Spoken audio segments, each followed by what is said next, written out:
Alright, welcome to this Codex review for Necrons. It's one of the last of the revamped codexes to be released by Games Workshop. Long awaited one. Exciting time now for Necron players to finally get their new codex. And as usual, the artwork on the front looks very good indeed. So in this video I'm going to review the codex, run through it, look at the changes. There's quite a few. A lot of the same units, but quite a few rules changes. So we're taking a look at that, and then sort of you'll get an idea of how my new army is going to go. I've already got Necrons, very happy with the army. I'd like to try and preserve most of that force as it is, but I think there are going to be some changes based on the new codex. But I'll explain that as we go along, and then you'll sort of get my take on what units are good, and you'll get an idea of how this new force is going to look. So I've got the codex here, and I've bought mine from gamingfigures.com. It's just a way of saving a little bit of money when you buy Games Workshop stuff. They do Games Workshop stuff 15% off whenever you buy from there. I'm just looking at the website here. If you do an order over £100, they give you an extra 5% off on top of that. And then at the moment it's free shipping anywhere in the UK, and also saying they've got worldwide shipping available as well. And it's not just Games Workshop they do a load of other wargame products as well. So nice artwork on the front. Every single bit of artwork that Games Workshop have done, in my opinion, for these codexes is very nice indeed. And then just they've gone for hardback now, which I think is the next level up. It's very nice. You've got some embossing on the front, and then this process here, you see where you've got matte finish and then glossy part of the artwork picked out. That's called spot UV and matte laminate. That's where they laminate in one layer and they pick out another layer and some gloss. It's just an extra finishing touch that they have made there. And the inside cover opens up, one of the famous pieces of artwork for Necrons, Necrons Ultramarines, always a classic. One of our favourite looking battle reports that we've done as well on the channel, Necrons Ultramarines, that James and I played back in 2013. Nice artwork on the front, and then there's a new Necron Lord there that Games Workshop have released. Always love the look of Necrons, just that machine, that eerie kind of ancient machine look, very effective concept there. It's new artwork here, Necrons Eldar, there we go. Just some of the background information. And this codex, some of the artwork is a different style to what I've seen before. I mean, this one here, I haven't really seen much of that artist work there. I've got some new artists coming in, especially up here. This stuff, I haven't seen this before, not sure if I'm over keen on it. It looks alright. So, it's handy for painting guides here. I'm giving you a lot of detail. I'm sort of doing a breakdown on each of the units as well, which is interesting. You can read about the actual details about each individual unit.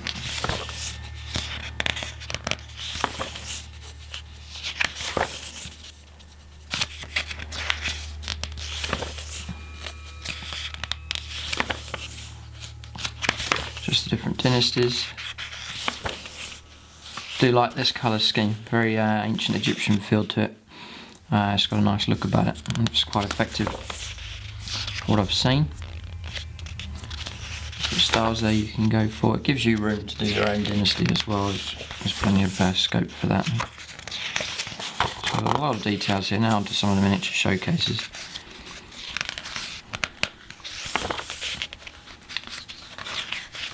So again, as I was mentioning in the Dark Elder Codex review, I don't think all of these armies are studio armies. These are ones from maybe members of staff or at Games Workshop or in their stores, and they've put those in the codex as well.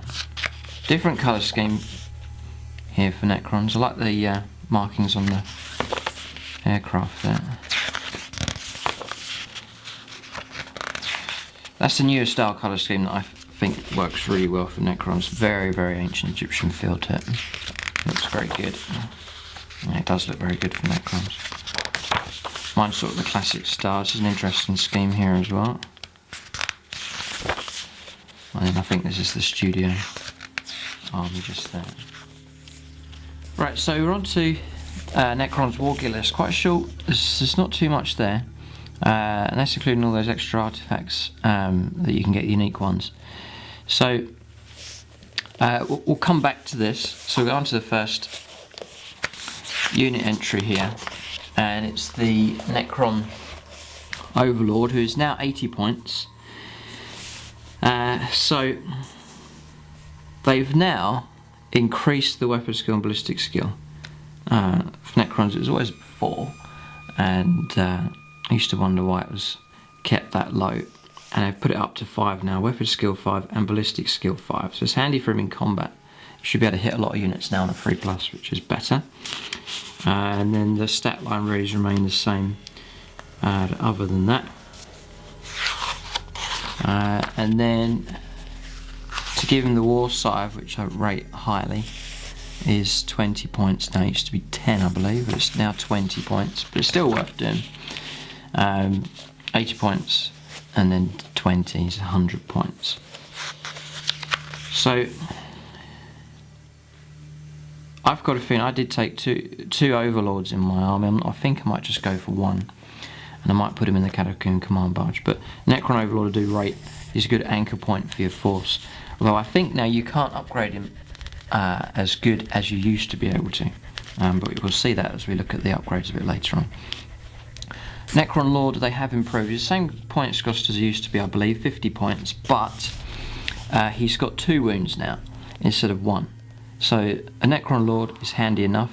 You can equip him just as well as the Overlord, and you'll pay a bit less points. So Necron Lord is a good option now, especially with that extra wound, just makes him last a bit longer. Right, Crypteks. Crypteks were good in the last codex, and I think it may be one of the units that I'm going to go for in the new force. I like the look of the model. He's 65 points. Weapon skill 4, ballistic skill 4, strength and toughness 4, 2 wounds, which is good. And then just 1 attack, so I wouldn't rely on him for too much.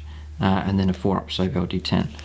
The reason I take him is here, the Technomancer. So this model and all models with the reanimation protocols special rule in his unit receive a +1 bonus to the rolls. I think it may be worth just checking out that roll at this stage.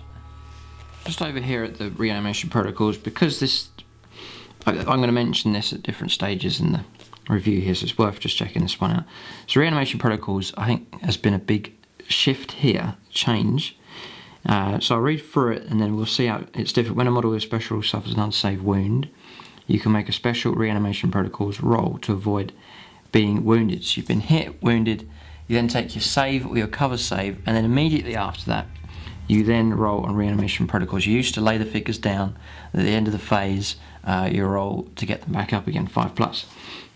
It's not a saving throw, so it can be used against attacks with no saves of any kind allowed. Reanimation protocols roll may even be taken against hits with instant death, so that's an improvement again, but cannot be used against hits from destroy weapons or any special rule that says the model was removed from play. Roll a d6 each time the model suffers an unsaved wound. So you suffer an unsaved wound in the shooting phase, you suffer an unsaved wound then in the combat phase. It's every single time you get this reanimation protocols roll. So you take away 1 from the result if it was instant death, which is fair enough. Then on a 5+, you discount the unsaved wounds. So it's similar to Feel No Pain. This virtually is Feel No Pain. Certain special rules and war gear items can provide modifiers to this dice roll. These are cumulative, but the dice roll can never be improved better than 4+. And then it says, talking about Feel No Pain, if you have Feel No Pain and reanimation protocols, you can choose which one you want to use. So reanimation protocols has got better, and that's because you can modify it, make it up to a 4+, and also you will get a 6+ roll for instant deaths. You're hit by a battle cannon at strength 8 AP3, you'll still get a 6+ roll to get those back up again. It's a good idea. You can. I think it's good because you can just keep up with your rolls as you're going along. And also you're not having to lay figures down all the time. You're just rolling. They get back up. They don't. You take them off, and you just keep track of them that way. So I think that's good. And the fact that you can modify it, you can. I'm sure there's some good upgrades you can do.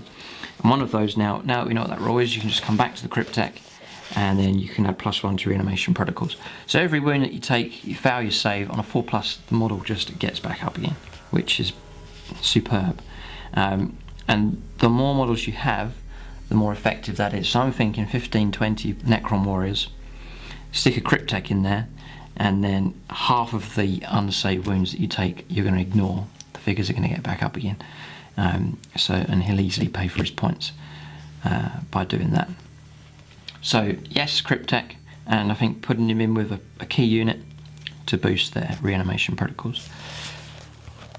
Next one's the Destroyer Lord, 110 points. He is very good. It's not really, I haven't really gone for sort of destroyers in this force, but I do rate the Necron Destroyer Lord. I know a lot of Necron players use him, and very effectively. He's fast, he's good in combat. You can upgrade him, give him a war scythe, and then put a bodyguard around him to protect him and fly around the table, causing lots of trouble.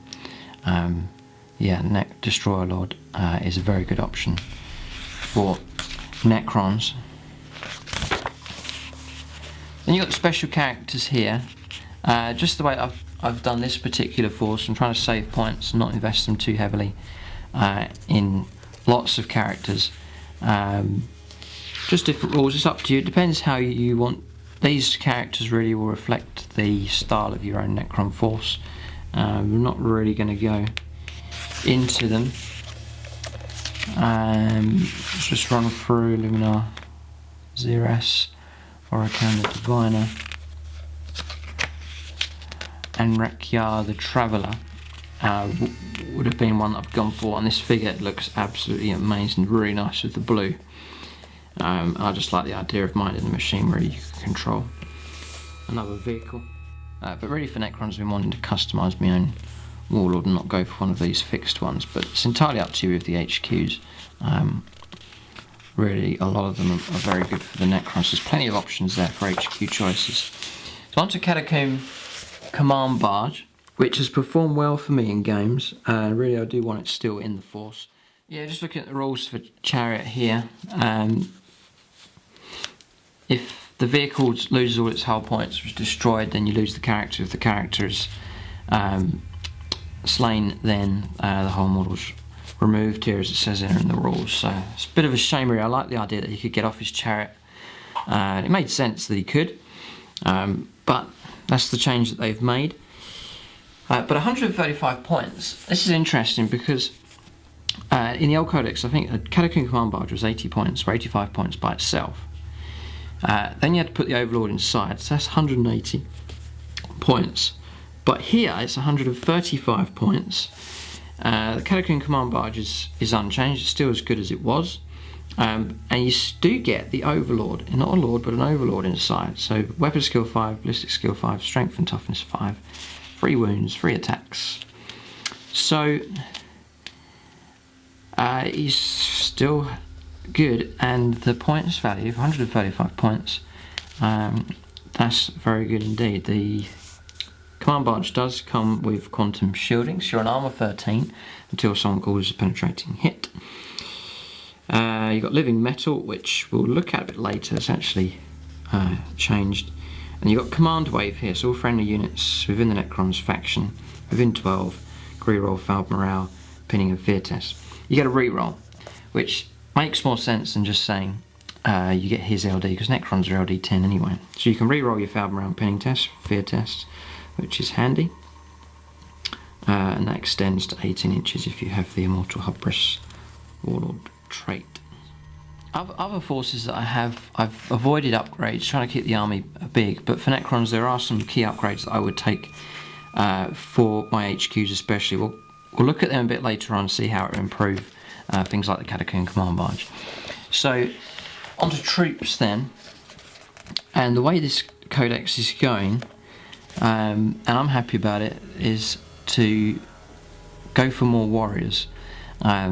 Just visually, that's part of what I like about Necrons. Waves, hordes of these Necron warriors, they all look the same, and there's just ranks and ranks of them. Love that idea for a Necron force.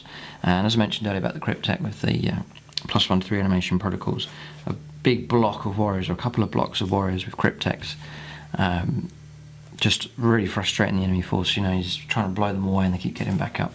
I think it's a brilliant idea. So, Necron warriors, they're 13 points each, and then for that you're getting a superb leadership, good weapon skill, ballistic skill, strength and toughness 4, and then a 4+ save. So as a core of your force, I think Necron warriors are excellent. Don't expect them to work miracles, but just as a core to your force to sit on an objective or to advance steadily, give some fire support, I think they're a great asset to have, and I'm inclined to go for sort of some blocks of those in the new armours. Necron Immortals, I haven't really gone down that route. The figures look really nice, you can equip them really well. I just think if you've got a couple of units of warriors, a unit of immortals, your opponent's just going to try and blow the immortals away, and you're going to be paying 17 points for that as opposed to 13. So that's why I haven't gone for immortals. But for 17 points, you're going to get a better save, a free-up save on top of that, and you can equip them with some good weaponry on top of that as well. An extra option for troops for the Necrons, which is good. Right, next is Lychguard. One of the shocks, really, in this codex, and that is the points cost reduction. I'd say one of the biggest points drops that I've seen. 125 points, and I thought it was just for 3 of them, but it's not. It is for 5 Lychguard you get for 125 points. So they're 25 points each. For that, you're getting weapon skill 4, ballistic skill 4, strength and toughness 5, and then a base of 2 attacks and a free-up save. I think that's excellent value for points. They come with War Scythe, which is good enough as it is, or you can go up to a unit of 10 here if you wish.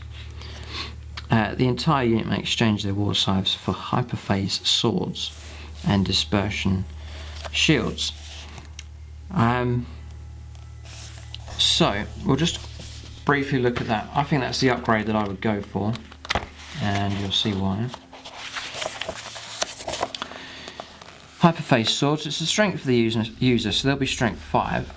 AP 3, so you've got some, you can chop through some heavier armour there with that, and it counts as a melee weapon. And then the dispersion shield is the exciting bit. Very surprised they've done this. Dispersion shield. Model equipped with a dispersion shield has a 3+ invulnerable save. You can't get the bonus for the weapons, but I don't think that really matters. A 3+ invuln save, that's in combat and against shooting. So I think that's a superb upgrade to take for Lychguard. If you can get them stuck into combat, then against medium light infantry, they'll chop their way through. Strength 5, excellent. A toughness 5, 3+ save, 3+ invuln save, and a 3+ save. Then that's very, very good indeed. The only issue with those, and they look excellent as well, I've already got a unit, so I'm very inclined to take them. The only issue with them is the delivery of them in the battle. They're going to be on foot. There's no option to put them in an assault craft or vehicle. That is a vehicle where they can get out and assault at the same time. You've got the Ghost Ark, but you're not allowed to put Lychguard inside a Ghost Ark, which is a shame. So delivery of them is going to be a struggle. One option is using the monolith. You can teleport them in from reserve or move them from somewhere else on the table. Or one of the other comments that I read, one of the subscribers left a comment saying that he used the Night Scythes to deliver his Lychguard across the table, which you can zoom right on and drop them off to wherever they need to be to reinforce your own defence or to be on the attack and use them that way. I think that's a possibility. Plus, with that, the other bonus is that 3+ invuln save, meaning that you can drop them off somewhere, and if they take fire, then they've got that 3+ invuln and the reanimation protocols to stay alive. So I think they've got a bit of durability. They're going to take some fire wherever they end up, if they end up close to the opponent, but they've got the durability to survive that and then to assault later on. They've got good LD, good leadership. So, you know, if your opponent's advancing or he's got Devastators or something at the back of the table, you can drop the Lychguard off, and then all of a sudden your opponent has to deal with them, and that might provide a bit of covering for your force as it advances forward. You create a problem for the opponent that he has to deal with, and it can distract him away from other part of the battlefield. So I think Lychguard have got a roll now, and then the bargain really at 125 points. Happily pay the 5 points each. So for 150 points, instead of the well over 200 points you used to pay, for 150 points, and you're going to get 5 of these guys with good save, excellent strength and toughness, good close combat weaponry, and then excellent invuln save as well. So Lychguard, I like the look of those. You've got death marks here, really nice figures, rate them. Not really featuring in my force, but for snipers then they are good, they look really nice. And I know I've got Necron players that use them, and they use them quite effectively. Next is the flayed ones. They're only 13 points each. They get 3 attacks, which is very, very good. They've got 2 flared claws. Just check that out. I think they're AP5 now. They are, and they're shred. And it's a melee weapon, so you will get 3 attacks, +1 for weapons, and then another one for, if you're charging. So 5 attacks each. They're AP5 and shred. So for taking on light targets, I'd say they're very good indeed. They cause fear. They can deep strike. Again, it's another unit that you could drop off somewhere. Your opponent's got to deal with them. You can infiltrate with them as well. So flayed ones are an option. With infiltrating units, if you're not careful with them, you deploy them ahead of your force, they get blown away, and then they don't do anything. I usually like to advance an army as a tide, and units can back each other up, and you can try and suppress the opponent as you advance forwards. If you're way ahead with a unit, then often it can get taken out.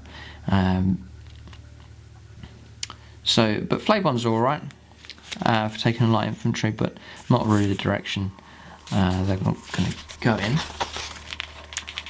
Triarch Praetorians, and it isn't a route that I've gone down, but strength and toughness 5 jump infantry with a 3+ save and 2 attacks each is pretty good. They're 28 points each. So we'll look at the weaponry here. They're fearless, so they can jump around independently. Opponent's going to have trouble weeding them out. Interesting, Lychguard are not fearless. So you've got fearless jump infantry here. So their weapons are, see how you can arm them, Rod of Covenant. It really just depends how you can arm them. Right, Rod of Covenant. It's strength 5, AP2, assault 1, range 12. And then in close combat, so strength of the user, strength 5, two-handed, and AP2 as well. Okay, so say you're going to hunt Terminators with them.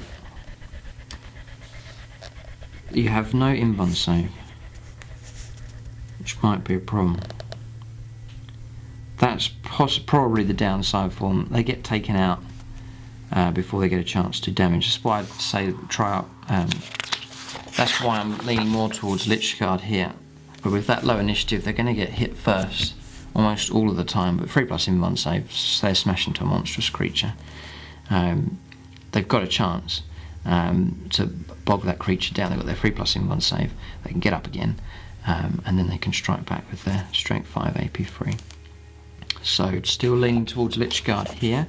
We'll see what the other weapon is that you can exchange here. So you can exchange the Rod of Covenant for Void Blades and Particle Casters. Particle Caster is range 12, strength 6, AP 5, pistol. Okay, that's alright. Void Blade, strength for the users at strength 5, AP 4. It's a melee weapon, so you're going to get a bonus attack. So lots of attacks at strength 5, AP 4.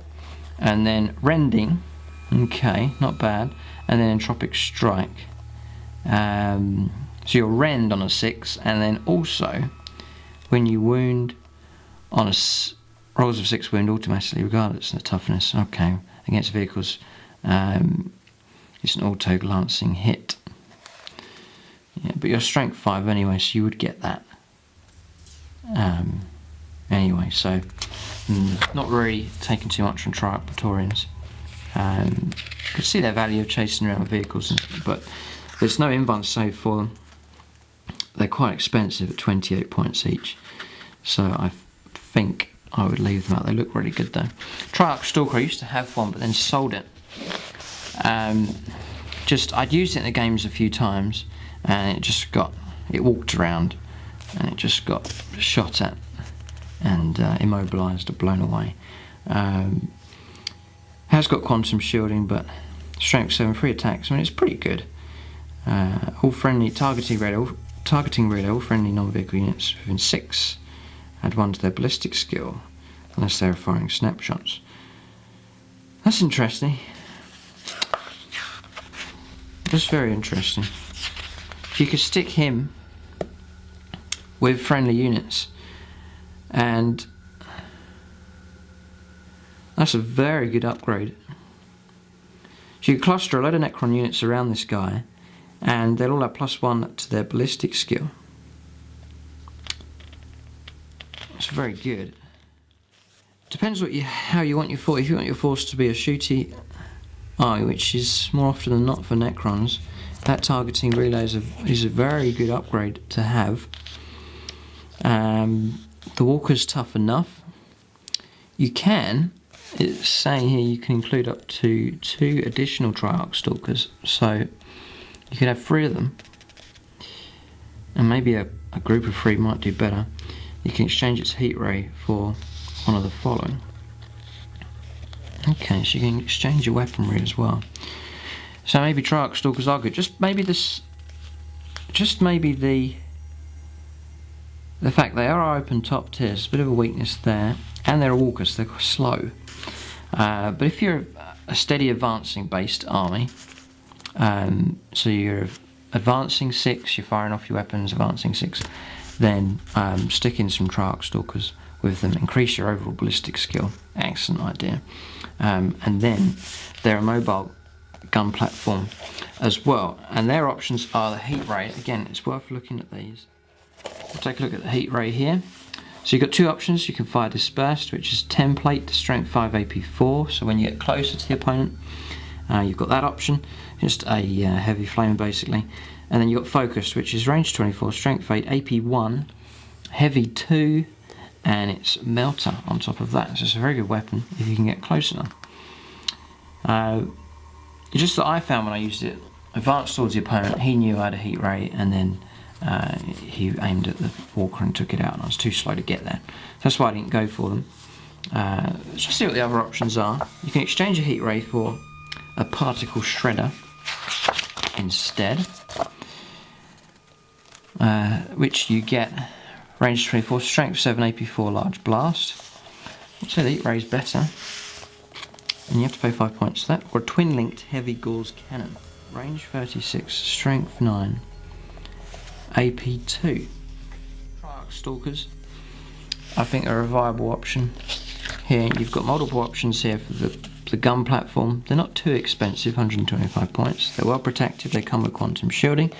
They've got 3 hull points, not 2, and you get 3 attacks at strength 7 in combat. So they got living metal as well, move through cover, and then that targeting relay upgrade, which is very good indeed. So I don't think it's the route that I'm going to go down, but Triarch Stalkers, they seem a good option.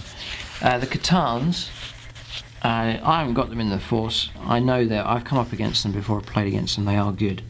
But I'm just going to skip over those. The models look very sort of bizarre and interesting. You can see how you can intimidate your opponent with them, for sure. Right, Knight Scythe, one of my favourite units in my Necron Force. Points cost has gone up a fair bit, 130 points. Used to get them for 100, they're now 130 points. So they get living metal. I think we'll cover that rule quickly because it's another rule that's changed. Yeah, it's just looking at living metal here. You ignore the effects of crew shaken, which is handy enough.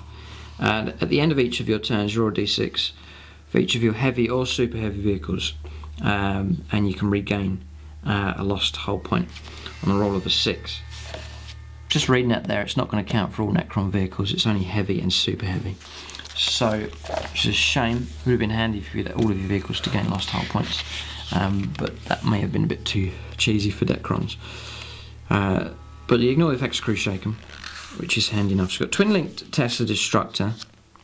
I like that weapon. It's been handy enough in games. The rules for it haven't really changed.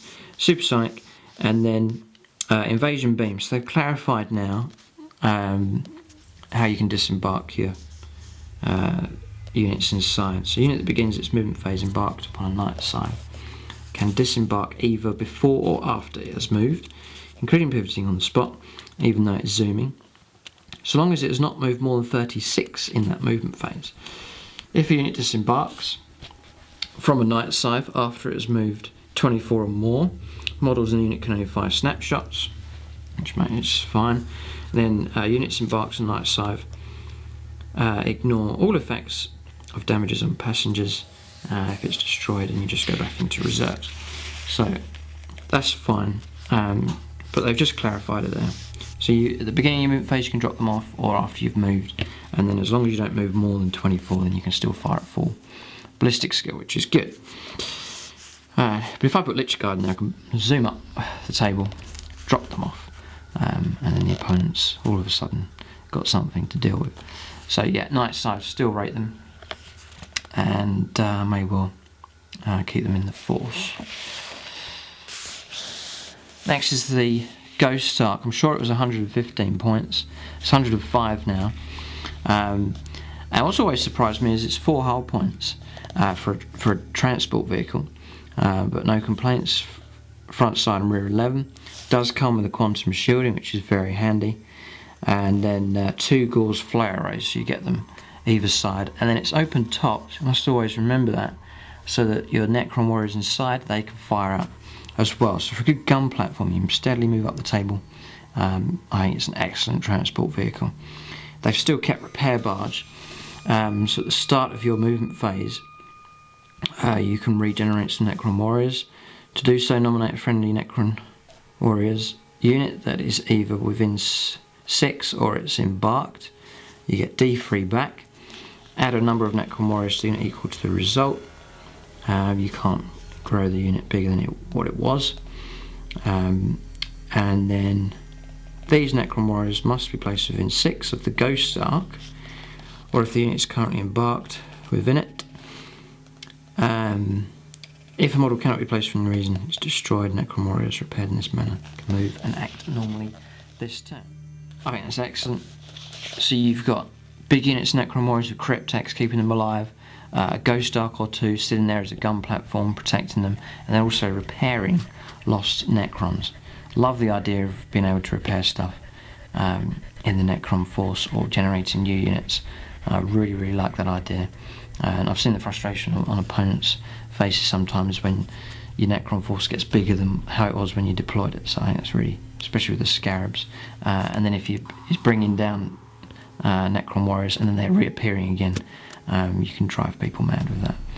So I mean, 2 Ghost Arcs, you've got a couple of big blocks of Necron warriors, a couple of Ghost Arcs behind, and then they're taking casualties. Two Ghost Arcs, that's 2d3, so you're going to get each turn between 2 and 6 fresh Necron warriors appearing. I think that's a brilliant idea. Transport capacity is 10. You can only carry Necron warriors or characters with the infantry unit type. So yeah, go start, have one. I think it'll still be in. Cryptek Wraiths have increased in points, I think. I used to pay 210 points for them. To get 6, I will now have to pay 240 points, but they have been improved. The core has remained the same. They still get the 3+ inbun save, which is key for these in keeping them alive. Again, Necron army, low initiative army, so survivability is key with them. You've got to expect that you're going to take hits from firing, and you're going to take hits first in combat. So survivability is key for Necrons. 3+ inbun save, very, very good. They're still fearless, still rending. No reanimation protocols for these, which is a shame. But weapon skill 4, ballistic skill 4, strength 6, and this is the key. They've gone up now to toughness 5, which will help a lot. So they're not quite as vulnerable to small arms fire. Bolters and las guns are going to struggle just that bit more. 2 wounds still, initiative 2, 3 attacks as basic. I think they are excellent. They're still beasts. Also, Wraith Flight, you can move over all other models and terrain as if it was open ground. So it's not just beasts where you have to move around things, but here you can move up and over stuff. However, they cannot end their move on top of other models, and can only end their move on top of impassable terrain if it's possible to actually place the models on top of it. So, Cryptek Wraiths, I would advise take 6, and then let them loose on your opponent. You've got the upgrades there. I try and keep the points down. It's only 3 points now to take whip coils. You might want to do that.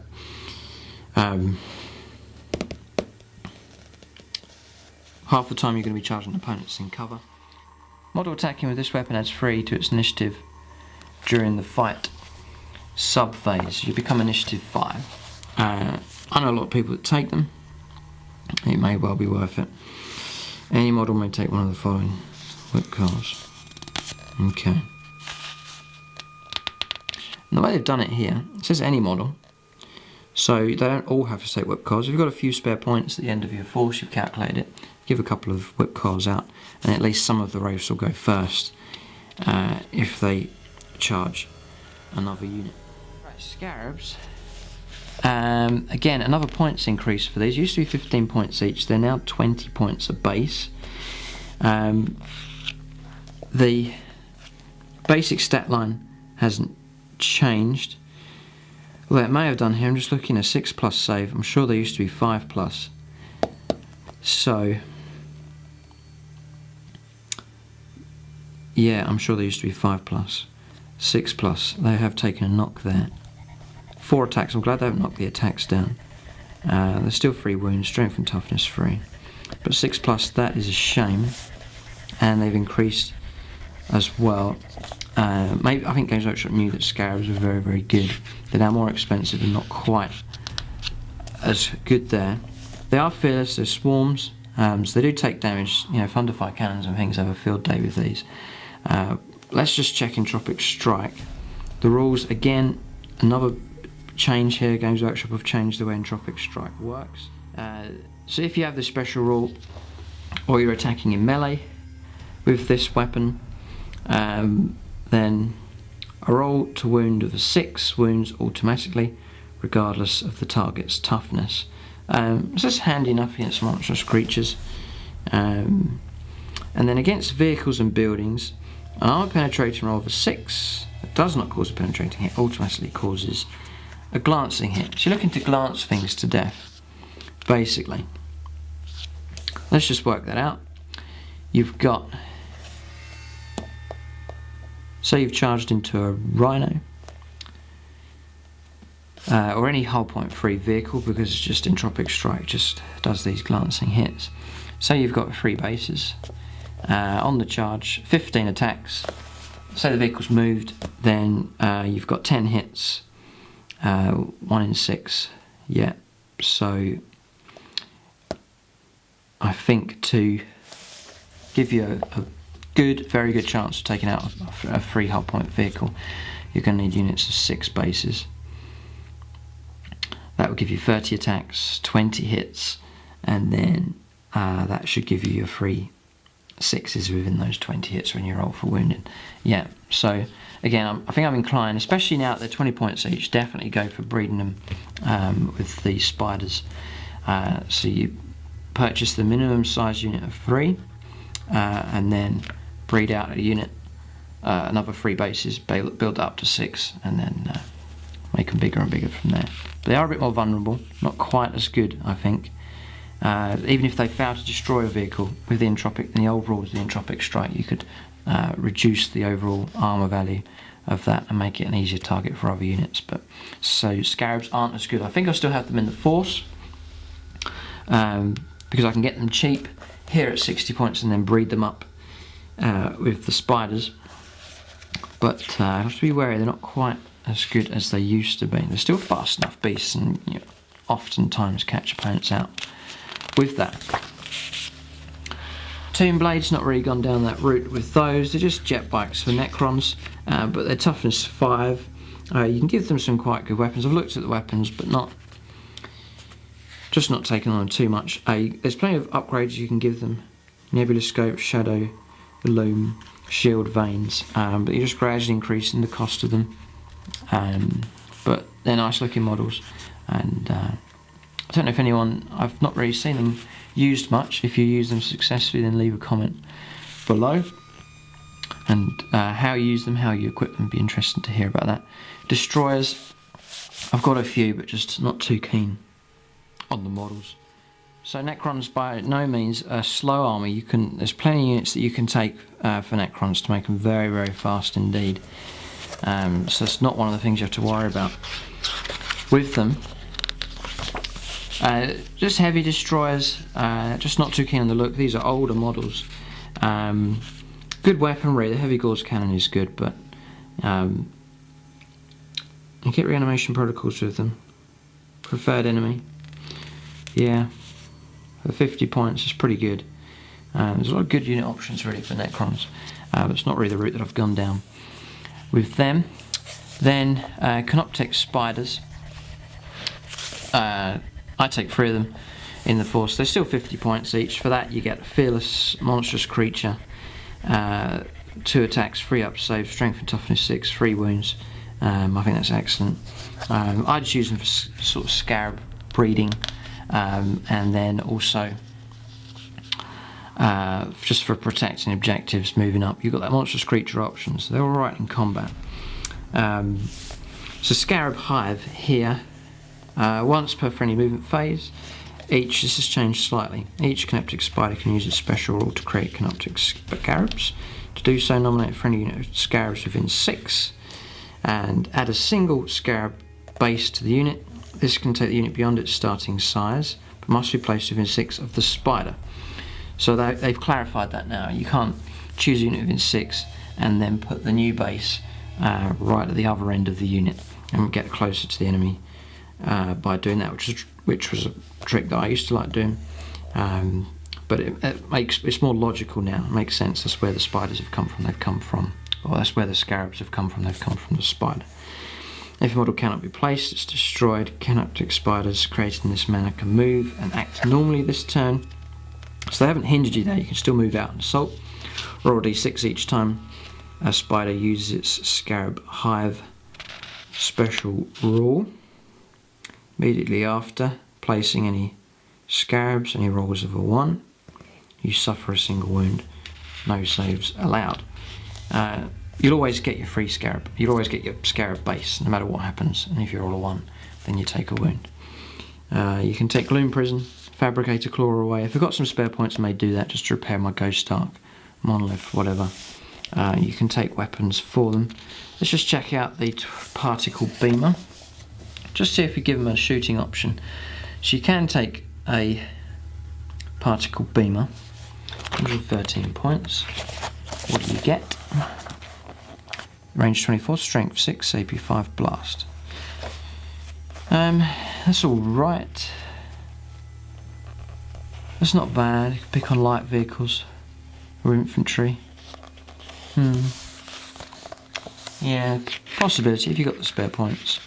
But I usually like to keep the points value down, just at 50. So 150 points to get 3 monstrous creatures, and you can chuck out 3 scarabs every turn, and that's what I usually like to do. You're generating 60 points worth of figures each turn. Do that for 4 turns, then that's 240 points worth of stuff. Right, the Doom Scythe. I think this may replace one of my monoliths. People have been saying taking 2 monoliths is too much. I'm inclined to go for this Doom Scythe, and that's because of this dreaded Death Ray. We'll look at that weapon in a second. So 160 points is quite a lot for a flyer. You get living metal. Yeah, so with that living metal, you're going to be able to fire most of the time. The crew shaking results, you're going to ignore it, which is excellent. You can keep your fire rate up. It's nice and fast. You get the Death Ray, plus you get the twin-linked Tesla Destructor on top of that as well. So you can target ground targets, but you're still going to retain your Tesla Destructor as well. So you can take on other flyers. Your armour is 11 all round. It's better than 10. You've got 3 hull points, and your ballistic skill 4. Now let's just take a look at the Death Ray and see why. I think it's a weapon that's pretty incredible. Death Ray here. So it's range 24, which is a decent enough range, and for a flyer you can target anything on the table. For that you get strength 10, AP 1, blast, and lance on top of that. Absolutely ridiculous. You know, a vehicle is in a lot of trouble if you're able to bring on a Doom Scythe. You've got potentially a 1 shot, 1 kill. About one of the, that's better than a railgun. Strength 10, AP 1, blast. The key with that is blast. I think it'll make you more accurate. If to fire at a land raider, put the blast marker in the centre. Even if you scatter, you're going to take ballistic skill 4 off of that, and even if you scatter, you're still going to touch that land raider. So you're almost guaranteed a hit with the Death Ray. Your lance, so you'll knock his armour down 14 down to 12, and then you're hitting it at strength 10. So you know you're at 2s to glance, and then when you do get past the armour, then it's at AP 1 on top of that. So Death Ray is, I think, superb. The only thing is you can't fire at other flyers. It's a blast weapon, but I think that's great. Real good fire support there. It's blast. You can fire at a unit of Terminators or like a unit of Paladins. Strength 10, you're going to get instant death there. So it's a good option there. It's very focused and high strength power that you can bring in anywhere on the table with that Doom Scythe. You can imagine him flying around harassing the opponent, causing all sorts of trouble. So Doom Scythe, I think, may feature in the Force. And the way I've built mine is I can detach the transport portal, or I can fix that to it on top of that. So that is an option. You may well see a Doom Scythe in the new Force replacing the monolith. Now, people have been going on about the monoliths, saying they look like silver toasters. I still like the monolith. I think it's iconic of Necrons. That's why I like them in the Force. Maybe 2 has been too much. I mean, they've had mixed performances. Sometimes they've done well. Other times they've not done very well at all. Points cost, it's just 200 points as they were. Front, side and rear 14, which is handy for being assaulted. So this is a vehicle that you can drop quite close into your opponent, because if he assaults it in combat, the rear armour is still 14. So that gives you can be more inclined to get closer to your opponent with it. You'll need to get closer because its main weapon is only 24-inch range. So you've got your 4 Gauze Flux Arcs, these weapons here. You've got living metal, and it's heavy, I believe. Vehicle tank heavy, skimmer. So that means you ignore crew shaken results, and each turn you roll a 6, you restore a lost hull point. You can still deep strike with it, ballistic skill 4. So we'll just check out these weapons here. So we'll just check out particle whip. It's pretty much the same here. Strength 8, AP3, range 24, large blast. So I still think that's a decent enough weapon. It is ordnance, so you get that just a little bit better at penetrating armour. And then Eternity Gate.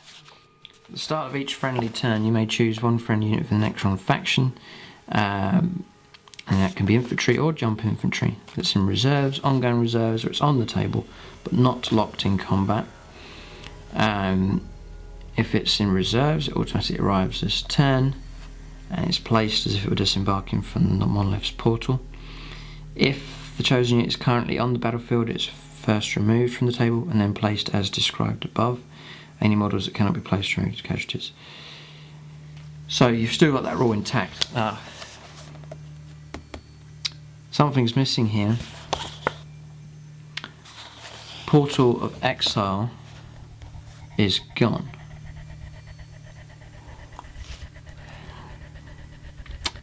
Yeah, monoliths have taken a hit in the Codex. You used to be able to go up close to units and suck opponents into the Portal of Exile. It used to be sort of a little handy little thing you could do. I've done it to Terminators quite a few times. But you are no longer able to do that. It's not even in here anymore. Monoliths are not quite as good as they were. So if I do drop one out of the force, that's justifiable now. I still like to have one there. It's a good shield, a good mobile piece of terrain almost. I like to hide the Wraiths behind it, oftentimes move the monolith forwards, keep the Wraiths protected, and that has worked pretty well. And it's a headache for your opponent to deal with. It just sits there, you feel the opponent feels he has to deal with it, and it can lay down some pretty decent fire. So I'd still take one monolith, just because it is iconic and it still can perform a function in the battlefield. But if I drop the second one, that's going to free up 200 points that I can spend on other units. But yeah, monoliths have taken a bit of a hit there in the Codex. Annihilation barges and Doomsday arcs. A lot of subscribers have been saying they're very good. It's not the direction I've gone with this force. I know that you can give them very good weapons indeed, and I've seen these used in Necron armies and used very well. So Twin Link Tesla Destructor, Quantum Shielding, this is 120 points. I'd go for the Flyer as opposed to Annihilation Barge. Transcendent Catan, I just don't like the model. It's heavy support now, so you can take it in a regular force. 250 points. I'm sure the rules are very good for it, but it'll just take away the feel of my Necron force. Your eyes drawn to it, and I'm not really too impressed with the figure there. It looks better when he's mounted up actually inside the Tesseract Vault. Huge model, but just 550 points, Lord of War. I don't think I'm going to head in that direction, not too keen on it.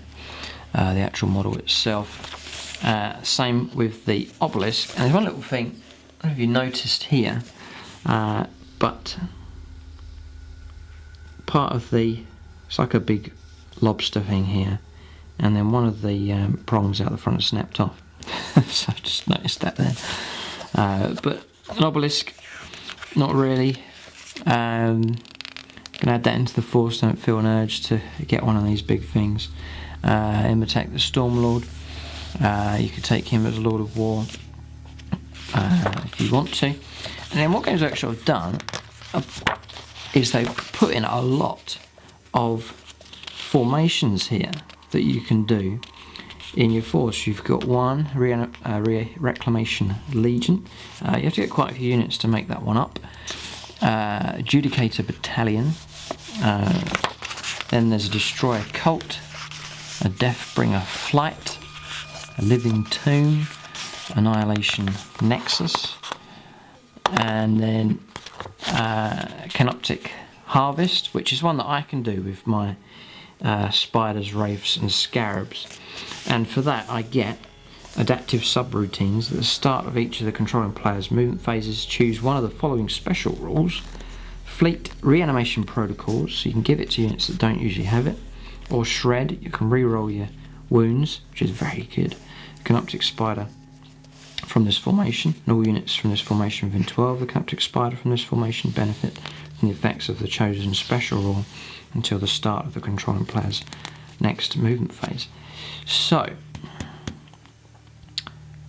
that's very good. So I can send the Wraiths off. I don't think they're going to want to hang around here. So the Wraiths can go off, but these sticking together. It's fixed though, I can't take multiple units of Scarabs, but I can take one unit of Scarabs, and that will benefit from Fleet, which is alright, reanimation protocols, which is handy, or shred, you re-roll your wounds, which could be very good. So I think I can take that, and I'm guessing here that you can take these formations just in your regular games of Warhammer 40,000. So I think that's a good option to take. You've got the Royal Court here as well, which you can build up. So that's an interesting dimension the Games Workshop have done. I'm surprised they put so many formations as an option there in the Codex, but that makes it interesting. Nice spread here of miniatures, Necrons, really nice looking for. It's very, very strong theme to the army. It's just onto the special rules in the appendix section here. So we've looked at reanimation protocols. 5+, you just discount any unsaved wounds. You can increase that to 4+ with like a Cryptek, for example. You'll still get a 6+ if it's instant death, or it'll be a 5+ if you have the Cryptek with the unit. It's just a bit of durability. So I think that encourages you to get hordes of Necrons. So I may well try and do that as best as I can in the force with Necron warriors.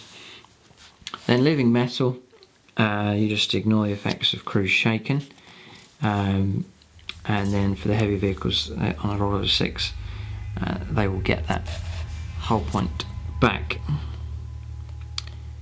Then Warlord traits. So just run through these. Let's say you've got a Necron Overlord, you've kitted him out quite well. So number 1, Enduring Will. Your Warlord has the Eternal Warrior special rule. That's alright, but if he's toughness 5 already, then not sure if that's going to help too much. Number 2, Eternal Madness. Your Warlord has the Zealot special rule. That's pretty good, getting the re-rolls. So he'll get to re-roll on the first round of each combat. That's handy because Necron Overlord's not got a mass amount of attacks. So that's quite handy to have. Immortal Hubris. Your Warlord and all friendly units within the Necron faction within 12 of him re-roll all fouled morale, pinning and fear tests. Okay, that's quite good. Hyperlogical Strategist. Whilst your Warlord is alive, you may add or subtract 1 from your reserve rolls and seize the initiative. That's handy again. An Implacable Conqueror. Your Warlord and all friendly units with the Necrons faction within 12 of him have the Relentless and Crusader special rules. Not sure about Crusader, I'll just look it up here. Unit contains at least one model with a special rule. Rolls an extra dice for making run moves. Uses the highest result rolled. In addition, a unit contains at least one model. Special adds D3 to its sweeping advance. Makes you quicker, which is alright. And then you have Relentless as well. Okay, and then Honourable Combatant. Your Warlord must always issue or accept a change. If able to do so, rerolls all failed to hit rolls. No friendly character other than Vanguard. If an enemy refuses a change by your Warlord, the Warlord gains the Hatred special for the remainder of the game. Right, so this Warlord traits table I would rate as good. I think it's a good Warlord traits table. There's some good ones in there. None of them are terrible. Sometimes you get Warlord traits table and some of the rolls that you get, they're just useless. But all of these have some value to them. So yes, I think I will be tempted to roll on this table for Necrons. So no complaints about the Warlord traits table. Just looking at the weapons here.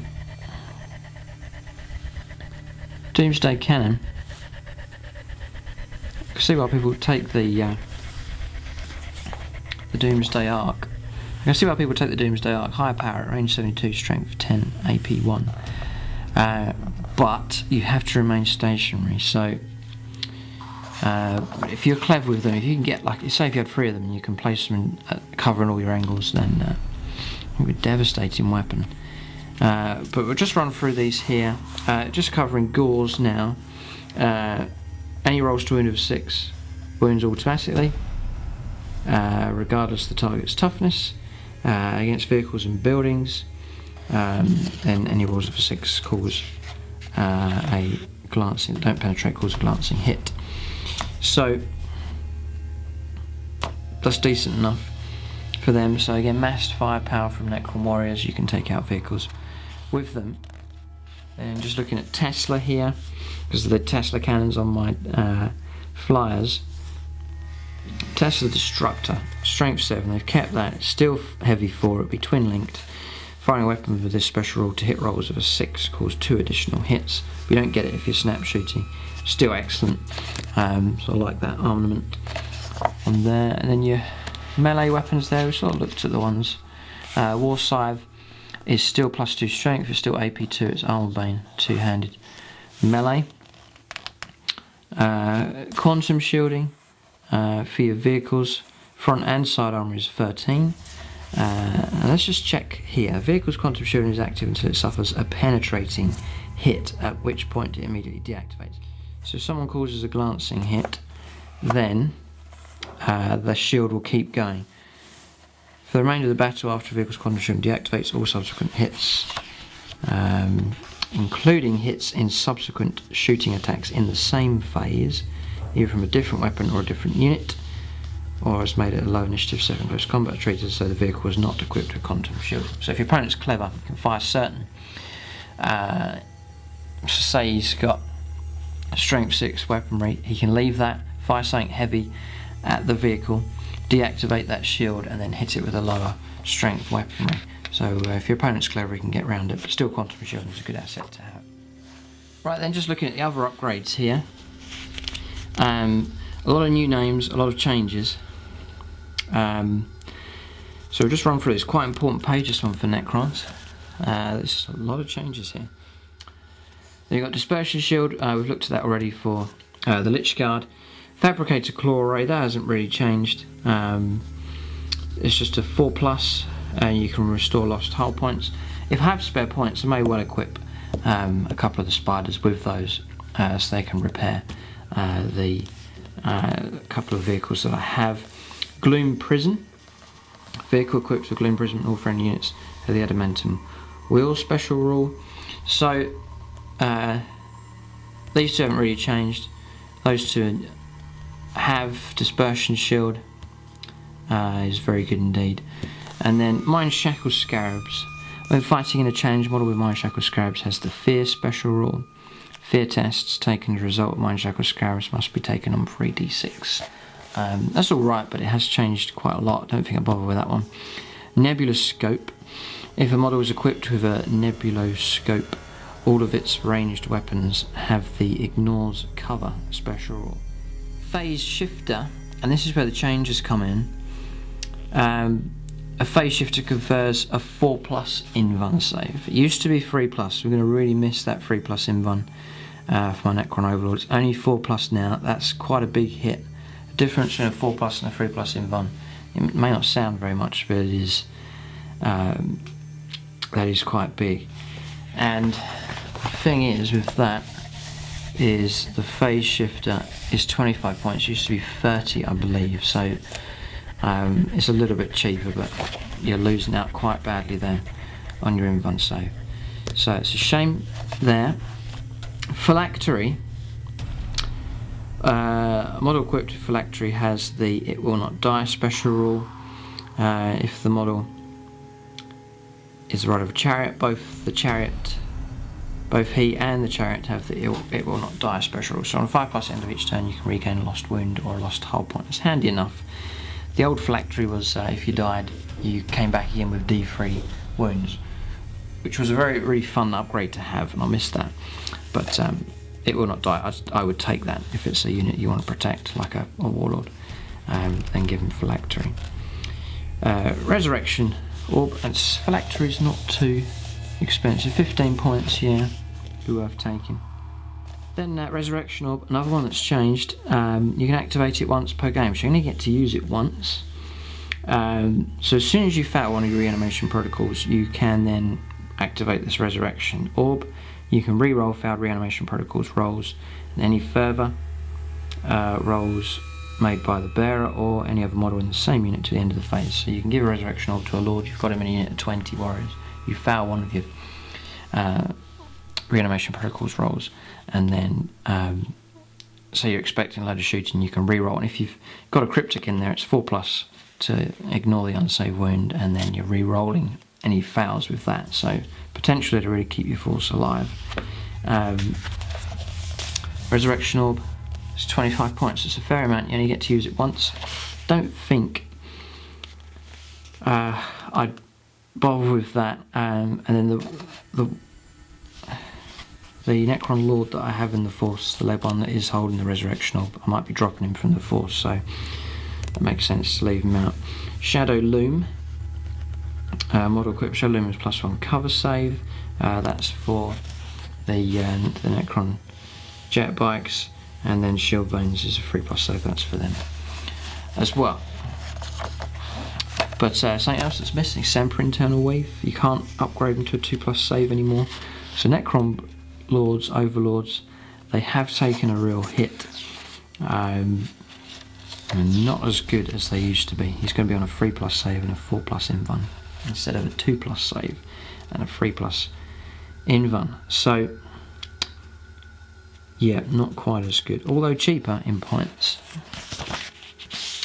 Artifacts of the Eons, I looked at a couple of those. The Nightmare Shroud is interesting. Nightmare Shroud confers a 2+ armor save and fear. In addition, once per game, choosing a unit within 18, you must take a morale check. And that's it. But you get your 2+ armor save. Now, what does it cost to get that? The Nightmare Shroud, 35 points. Oh dear, that's very expensive. Orb of Eternity, you can activate it once per game. So it's like a Resurrection Orb,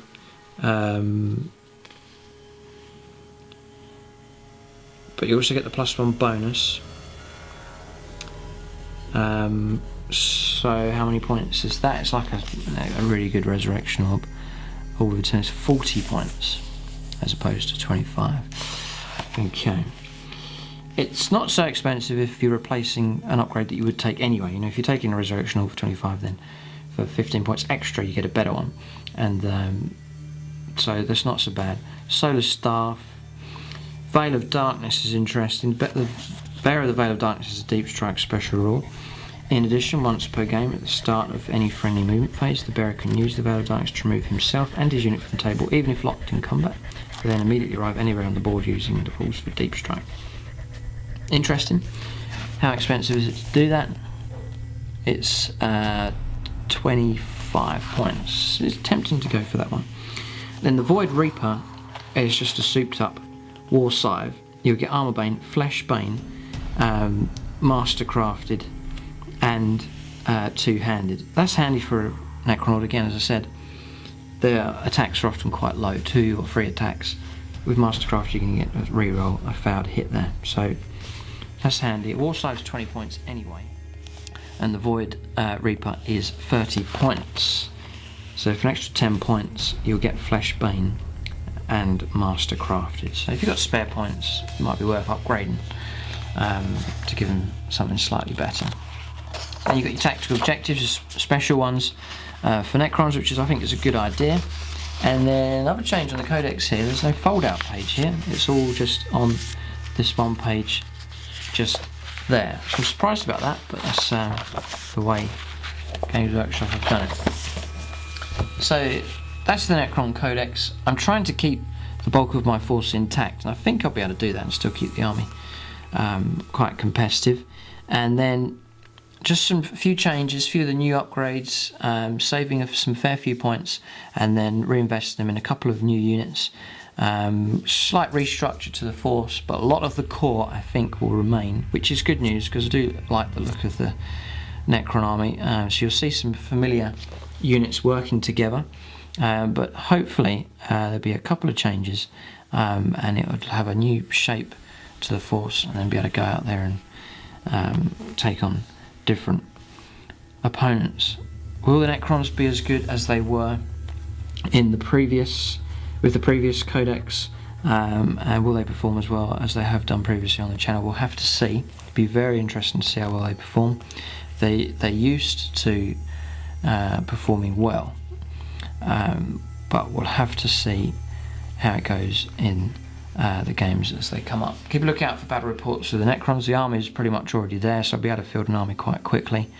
I'll do plans to do a full army review for them, so you'll see the new force and its new shape, and we'll talk about tactics and how the army will operate. It's a full painting tutorial for Necrons on the channel.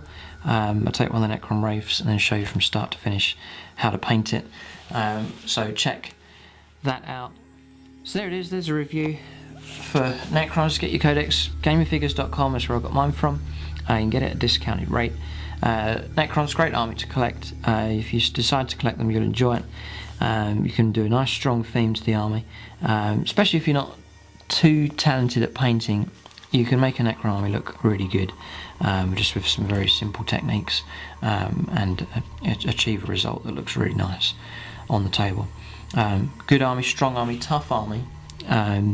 So I think Necrons should do well, but we will have to see. So that's the review. Thanks for watching, and tune in next time.